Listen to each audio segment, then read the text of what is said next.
We have wide our video series 49 and 50 learned preparation of CMA Form 2, that is the operating statement, and CMA Form number 3, the balance sheet spread.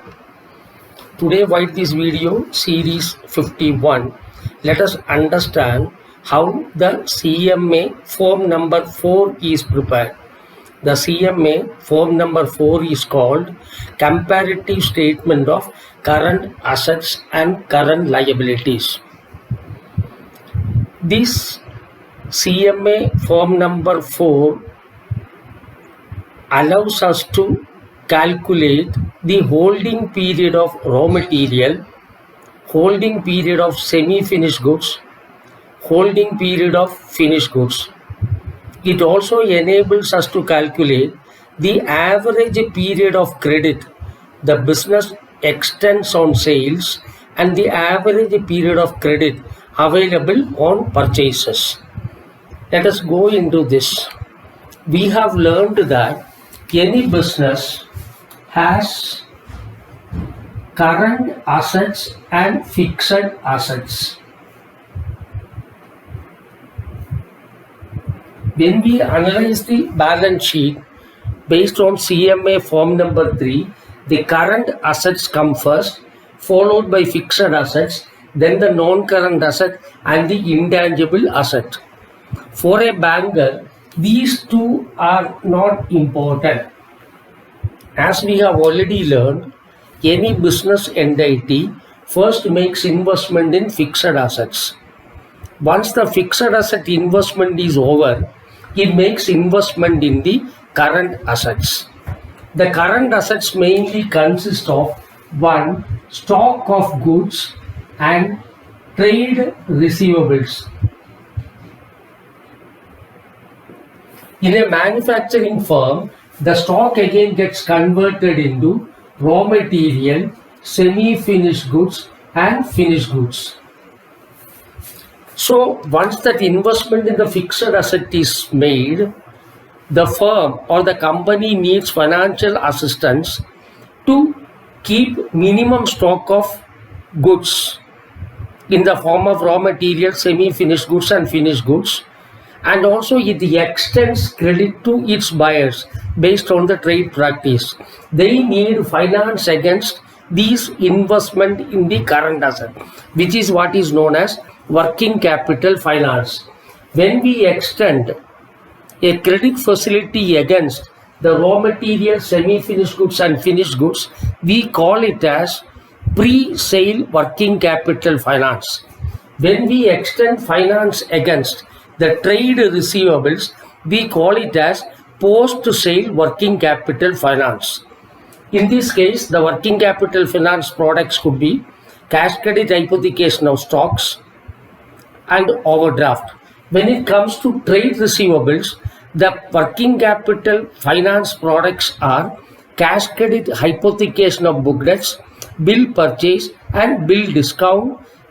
That is what we generally offer by way of working capital finance products. Now, the reason why we need this CMA Form number 4 is, for that I am going to explain this with an example. The CMA Form number 4 has got 4 columns. The first one is the particulars, the second one is last year actuals, next one is current year estimate, next one is next year projection.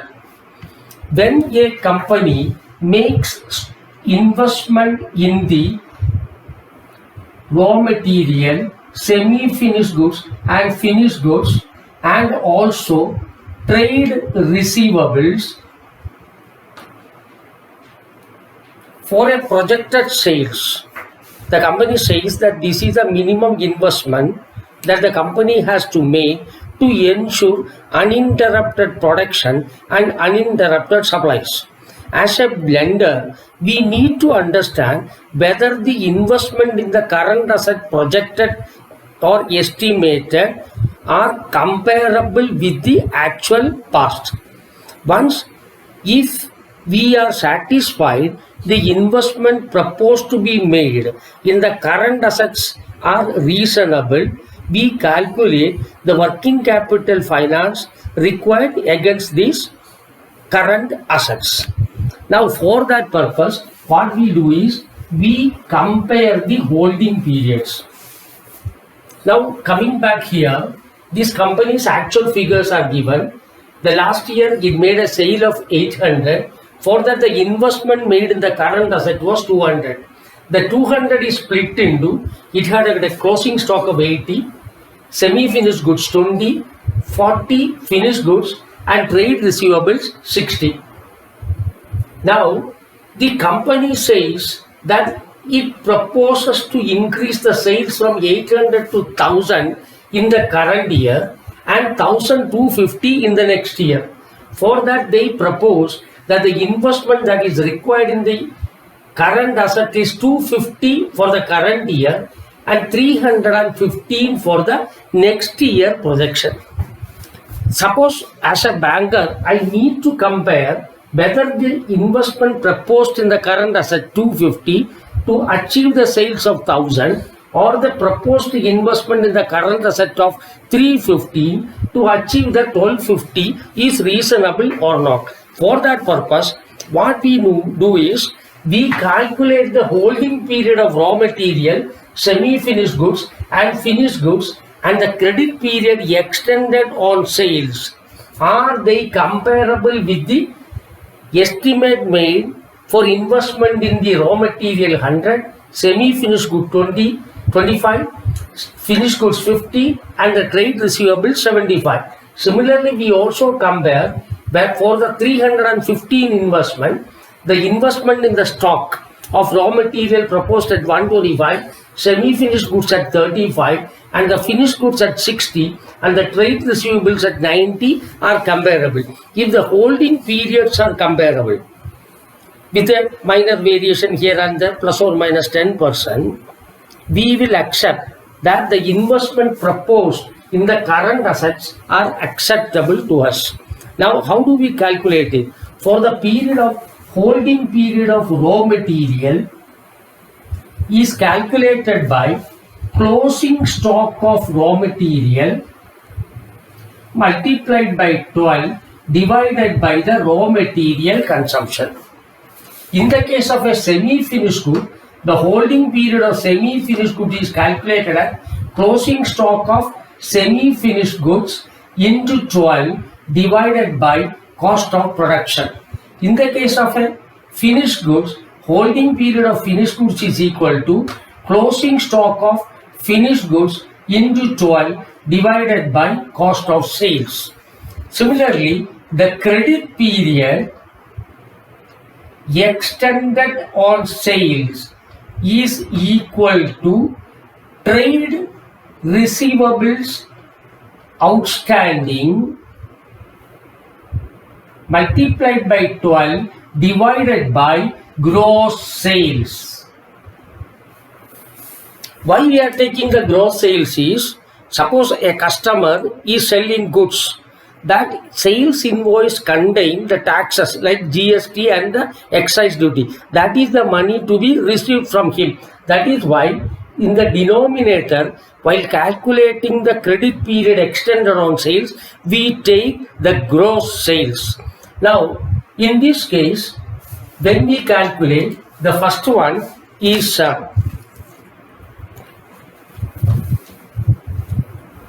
I am calculating for the period of what, based on the information that is given, actuals, estimate and projection. I am taking the holding period of raw material.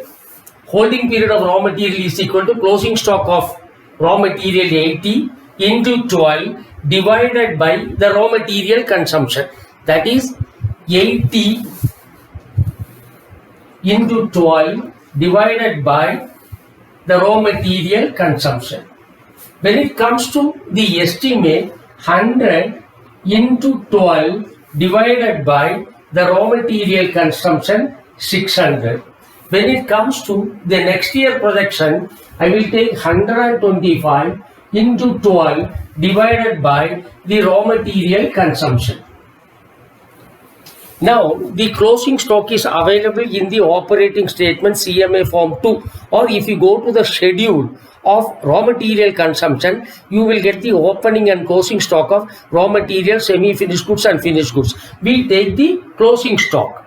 Now, when you take it, the raw material consumption can be calculated. Opening stock of raw materials plus purchases minus closing stock of raw material. When I work like this works out to 2 months. This is also 2 months. This is also 2 months. Since the estimated period of holding of raw material and the projected period of raw material holding compares favorably with the actuals, we accept these figures, that is 80, 100 and 125. Now we will go to the semi-finished goods. In the case of semi-finished goods, I will take the holding period of semi-finished goods multiplied by 12 divided by the cost of production. When it comes to the current year estimate, 25 into 12 divided by the cost of production, that is 650. When it comes to the projection, closing stock of semi-finished good multiplied by 12 divided by 850. This gives me 0.46 months. This also comes to 0.46 months, and this one comes to 0.51 months. The actual holding of the semi-finished goods was 0.46 months, and the estimate compares favorably with this one, and the production also compares favorably with the one with a minor change. It may not remain always exactly. And the figure cost of production is available from CMA form number 2, where all the variable cost and the depreciation is added to get a subtotal.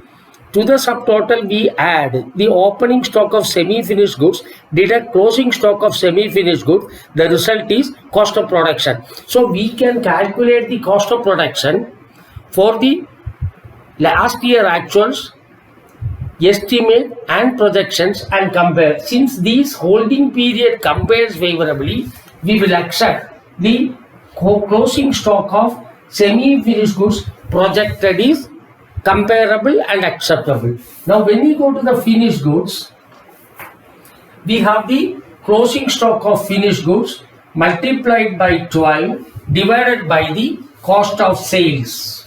Again, for the next year, it will be 50 into 12 divided by the cost of sales, 750.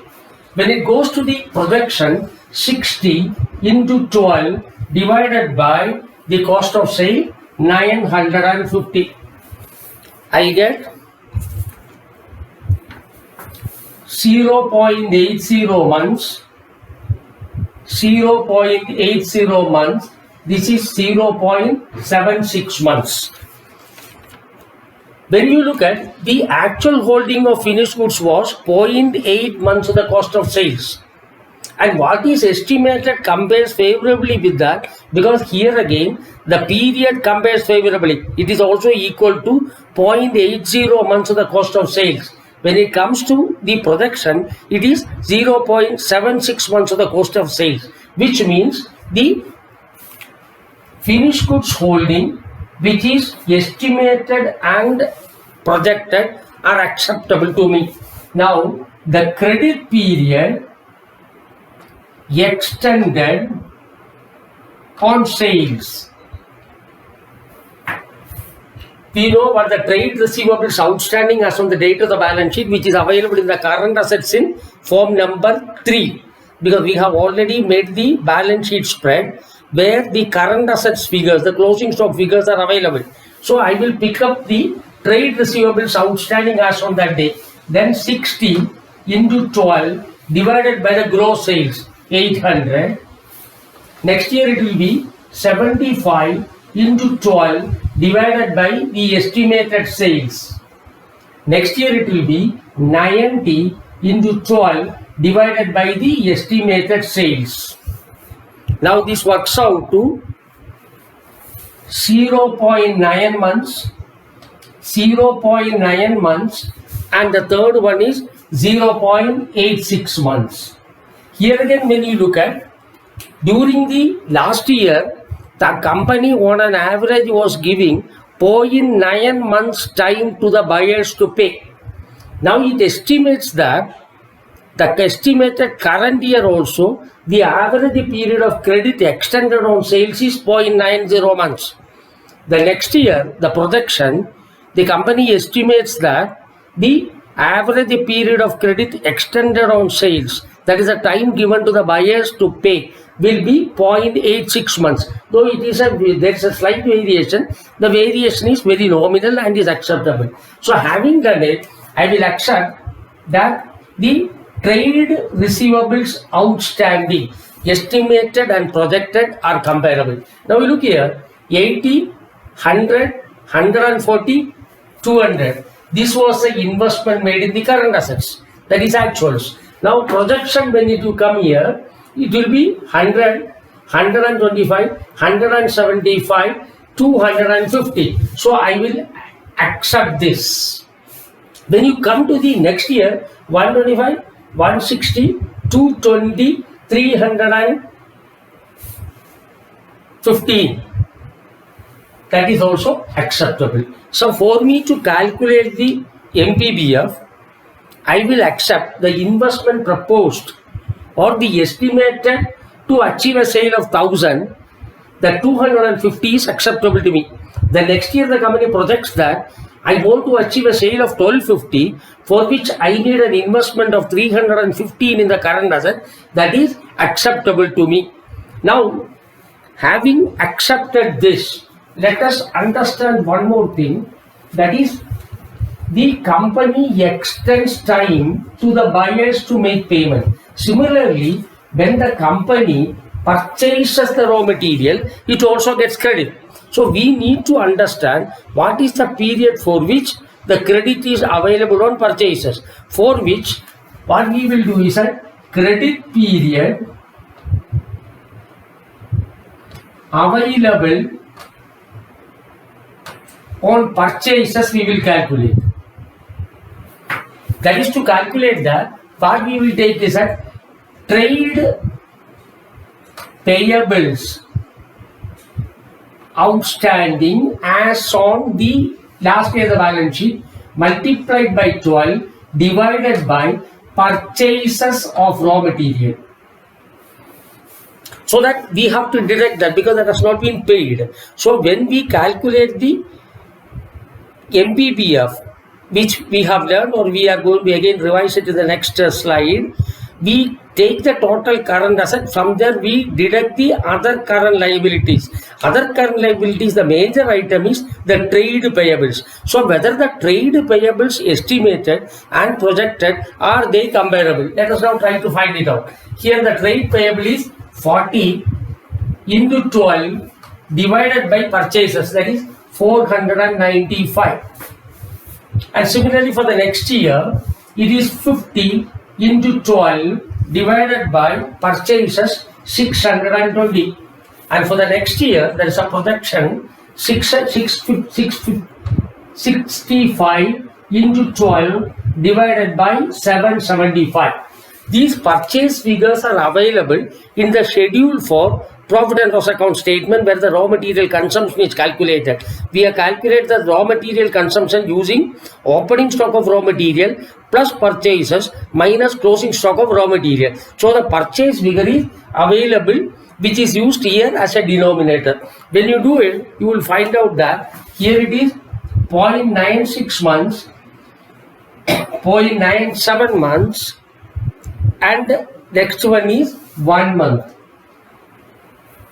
So the company was getting on an average 0.96 months of credit while it makes purchases. That means it was making payment after 0.96 months. Similarly, it is estimated that then the current year also, on an average, the company will be getting 0.97 months credit on purchases. Now, for the next year, the projections, the company estimates that it will get a credit of 1 month on purchases. This will appear as other current liabilities while calculating the maximum permissible bank finance, which we will learn in the next this one. So this is how the CMA form number 4 is used. The CMA form number 4 has got 4 columns. First column talking about the particulars. The second column, the actuals of the last year,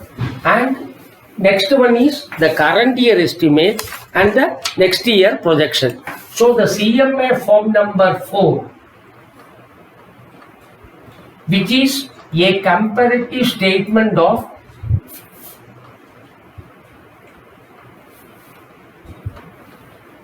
current assets and current liabilities, will look like this.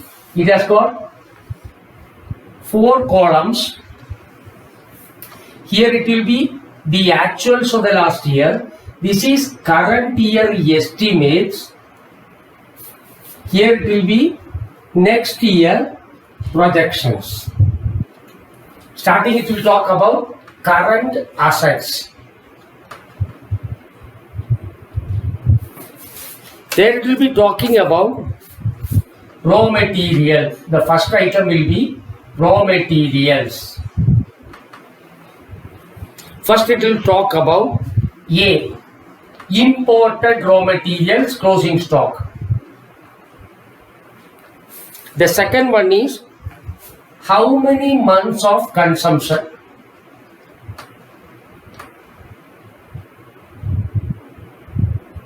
B, domestic raw material which is sourced from India.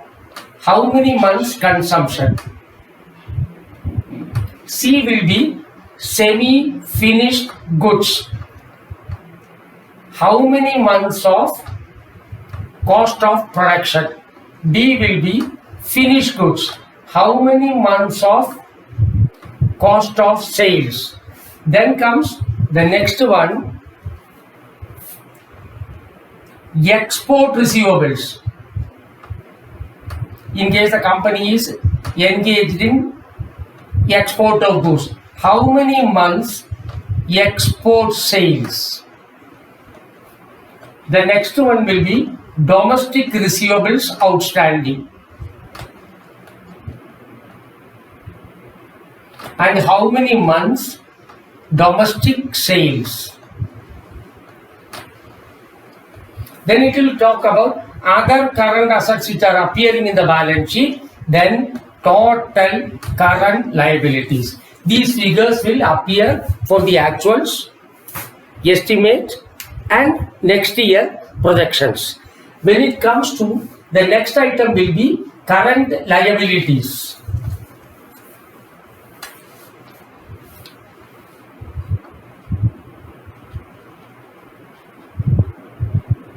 In the current liabilities, it will talk trade payables outstanding.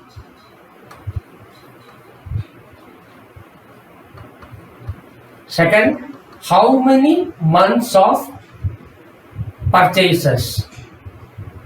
Then it will also talk about advances received from buyers. That will be item number 3. Then all other current liabilities. Then it will give the total current liabilities, which will tally with the current liabilities furnished in the CMA form number 3. Now, I think you have understood the purpose of CMA form number 4. It is a comparative statement of current assets and current liabilities. It is used to calculate the holding period of raw materials, semi-finished goods and finished goods, average period of credit extended on sales, average period of credit available on purchases. Once the period of holding and the credit period extended and the credit period available based on the actual figures are comparable with the estimate and the projections, we will accept the investment proposed in the current assets based on which the working capital assessment is done. So this is a very simple one, and the calculation is very simple. Holding period of raw material is calculated by closing stock of raw material into 12 divided by the raw material consumption. The closing stock of raw material is available in the P&L account, so also in the current assets, and the raw material consumption can be calculated by adding opening stock of raw material to purchases and deducting the closing stock of raw material. And the holding period of semi-finished goods is equal to closing stock of semi-finished goods into 12 divided by cost of production. Cost of production in the from number 2 operating statement. Similarly, the holding period of finished goods will be equal to closing stock of finished goods multiplied by 12 divided by the cost of sales. And cost of sales is available in form number 2. To the cost of production, add the opening stock of finished goods, deduct the closing stock of finished goods, you get the cost of sales. Similarly, the credit period extended on sales is equal to trade receivables outstanding multiplied by 12 divided by the gross sales. And the credit period available on purchases is equal to trade payables outstanding multiplied by 12 divided by purchases. Purchases is available in the schedule where the raw material consumption is calculated. We have multiplied every numerator by 12.